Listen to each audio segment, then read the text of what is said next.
राम मंदिर सोहळ्याला उरले अवघे काही तास। राम मंदिरातील गाभाऱ्यात रामाची मूर्ती विराजमान। राम मंदिरातल्या सजावटीची दृश्य फक्त एबीपी माझावर।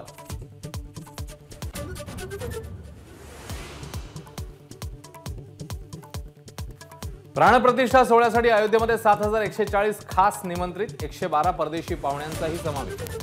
रामनगरीत उतरणार 150 चार्टर्ड प्लेन्स।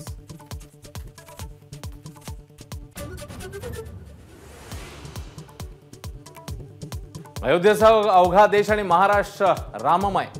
ठिकठिकाणी विविध कार्यक्रमांचं आयोजन, अनेक ठिकाणी शोभायात्रा तर कुठे प्रतिराम मंदिर साकार।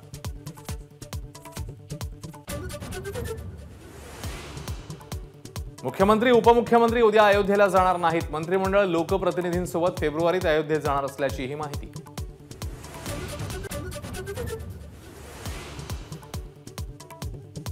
22 जानेवारीची सुट्टी रद्द करण्याच्या मागणीची याचिका मुंबई हायकोर्टाने फेटाळली। विधी शाखेच्या विद्यार्थ्यांनी उद्याची सुट्टी रद्द करण्यासाठी केली होती याचिका।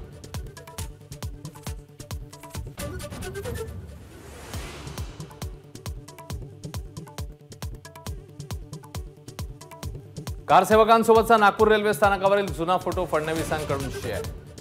फडणवीस लहानपणी नागपूर स्टेशनवर फिरायला गेले असतील, राऊतांचा टोला। तर मूर्खांना उत्तर देत नाही, फडणवीसांचं प्रत्युत्तर। ठाकरे गटाचे आमदार रवींद्र वायकरांना ईडीचं समन्स। मंगळवारी सकाळी 11 वाजता चौकशीला हजर राहण्याचे आदेश। जोगेश्वरी भूखंड घोटाळ्याप्रकरणी ईडीचं समन्स। मनोज जरांगेंच्या मुंबई आंदोलनाचा आजचा दुसरा दिवस। बीडच्या मातोरी गावातून निघून पाथर्डी तालुक्यातील तनपूरवाडी मार्गे मुंबईला मार्गस्थ।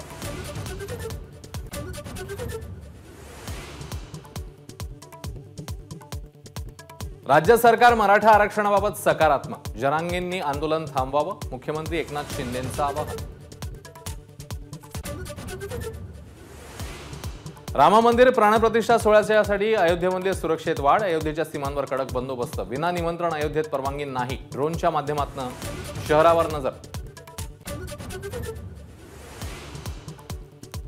पंतप्रधान मोदींचं मिशन साऊथ। रामेश्वरमधील अरिचल मुनाई आणि धनुषकोडीच्या कोदंड रामस्वामी मंदिरात पूजापाठ।